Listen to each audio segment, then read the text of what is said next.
இன்னைக்கு என்ன பார்க்க போறோம் அப்படின்னா உதவிங்கிற ஒரு தலைப்பு எடுத்துக்கிறோம். இந்த உதவிங்கிற தலைப்பை பத்தி தான் நம்ம பார்க்க போறோம். இதுக்கு நம்ம திருமூலர் பாடல் ஒண்ணு கூட எடுத்துக்கலாம். திருமூலர் என்ன சொல்றாரு அப்படின்னா, பெரிய பெரிய கோயில்ல இருக்கக்கூடிய இறைவனுக்கு செய்யக்கூடிய காணிக்கைகள் அப்படிங்கிறது வெளியில கஷ்டப்படுற நம்ம காணிக்கை செலுத்துறோம் அப்படின்னா உண்மையில அந்த காணிக்கைகள் வெளியில கஷ்டப்பட்டுட்டு இருக்கிற மக்களுக்கு போய் சேரவே சேராது.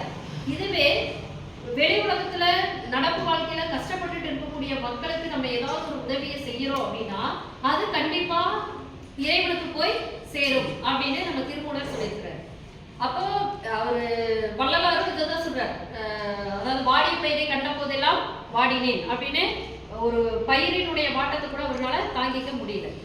அதனால அவர் நிறைய மக்களுக்கு என்ன பண்ணாரு, இப்ப கூட பசி துன்பத்தால இருக்கக்கூடாதுன்னு உணவு தந்துட்டு இருக்காரு. இப்ப இந்த மாதிரி நம்மளுடைய சான்றோர்கள் நிறைய பேர் நம்ம கணக்குல எடுத்து பார்த்தா இருப்பாங்க.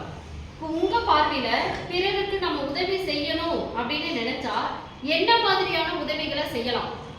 இப்ப நம்ம மனிதர்கள் நம்ம என்ன மாதிரியான உதவிகளை மற்றவங்களுக்கு செய்யலாம் அப்படின்னு உங்களுடைய கருத்துக்கள் ரித்தேஷ் சொல்லுங்க. உதவி அப்படிங்கிறது ஒரு தர்மத்துக்குள்ள மட்டும் வராது. உதவினா நம்ம நண்பர்களுக்கு ஏதாவது படிக்கிற உதவி இல்லை ஏதாவது உதவியாக கூட நம்ம பண்றோம், அது மாதிரியான உதவிகளும் வரும். ஸோ ஜென்ரலா உதவி அப்படிங்கிறது தர்மம் தான். தர்மம் சொல்றேன், தர்மம். அது மட்டும் இல்லாம மற்றவங்க செய்யற உதவிக்குள்ளேயும் வரும். அந்த தர்மங்கிறது நீங்க பணம் பொருளை கொடுத்து செய்யற உதவி, இது ஒரு வகையான உதவி. வேற என்ன மாதிரி உதவி செய்யலாம் மனிதர்களுக்கு?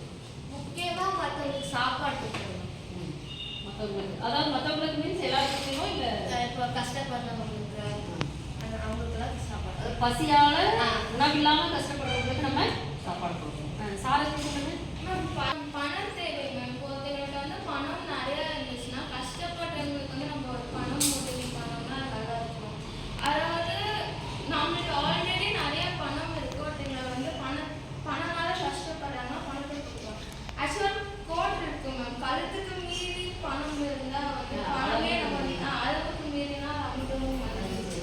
அதனால பணம் கழுத்து அளவுக்கு இருந்துச்சுன்னா பணமே நம்மளோட கேரக்டரை டவுன் பண்ணும். பணமும் ஒரு மனிதனுக்கு முக்கியம் தான் மேம். அதை விட நம்ம இந்த ஏழைகள் வயசானவங்களுக்குலாம் நம்ம தேவைப்பட்டதை வாங்கி கொடுத்தா அவங்களுக்கு சாட்டிஸ்ஃபைடாக இருப்பாங்க. பணமா கொடுத்தாம நம்ம பொருள் வாங்கி கொடுக்கணும்.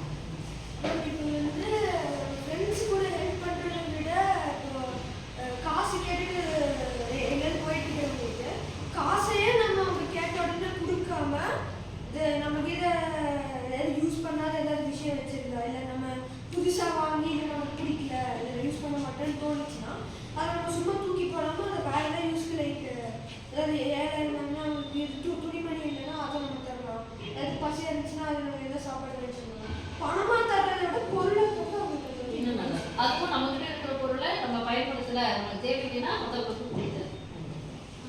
இன்னும் மனுஷனுக்கு முக்கியமாக கொடுக்கக்கூடிய ரெண்டு விஷயம் பார்த்தீங்கன்னா, அவங்க யாருமே இல்லாமல் கஷ்டப்படுற சில பேர் மக்கள் அவங்களுக்கு நாம இருக்கணும்னு ஒரு தைரியம் கண்டிப்பாக எல்லாரும் கொடுக்குறாங்க. இன்னொன்று நல்ல நட்பாகும்.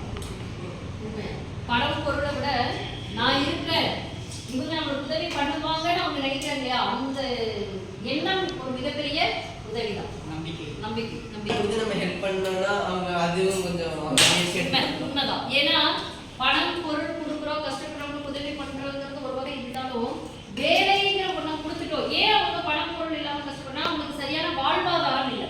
அந்த வாழ்வாதாரத்துக்கு தேவையான வழிவகைகளை செய்யறது மிகப்பெரிய ஒரு உதவி. இப்ப வாழ்வாதாரத்துக்கு உதவி செய்யறதுங்கிற மாதிரியே இன்னும் கூட ஒண்ணு, இந்த ஏழை குழந்தைகளுக்கு நம்ம மெயினா இது செய்யலாம். என்ன செய்யலாம்? யாராவது உங்களால எஜுகேஷன், கல்வி கொடுக்கறது ஒரு மிகப்பெரிய உதவி. எத்தனையோ குழந்தைங்க படிக்கிறதுக்கான திறமை இருந்தும் படிக்காம இருக்கிறாங்க, அவங்களுக்கு வசதி வாய்ப்புகள் இல்லை. அந்த கல்வியை மட்டும் நம்ம அவங்களுக்கு ஒரு உதவியா செஞ்சுட்டோம் அப்படின்னா அவங்களுடைய தலைமுறை மட்டும் இல்ல, அவங்களுடைய எல்லாமே அவங்களுக்கு பின்னாடி வர சந்ததிகள் அத்தனை பேருக்கு அது ஒரு மிகப்பெரிய உதவியா அமையும். அப்ப கண்டிப்பா உதவி அப்படிங்கிறது ஒரு மனிதனுக்கு கொண்டு போய் உணவு கொடுக்கறதோ உடை கொடுக்கறதோ இதெல்லாம் தான் உதவி அப்படின்னு இல்லாம அந்த உதவியை பொருளாக கொடுக்கிறோம். பிளஸ் அதே அவனுக்கு மேனவா மனிதனோட உழைப்பு ஈஸியாக கொடுக்கலாம். மனிதர்கள்கிட்ட நம்ம என்ன பண்ணணும்னா அன்போட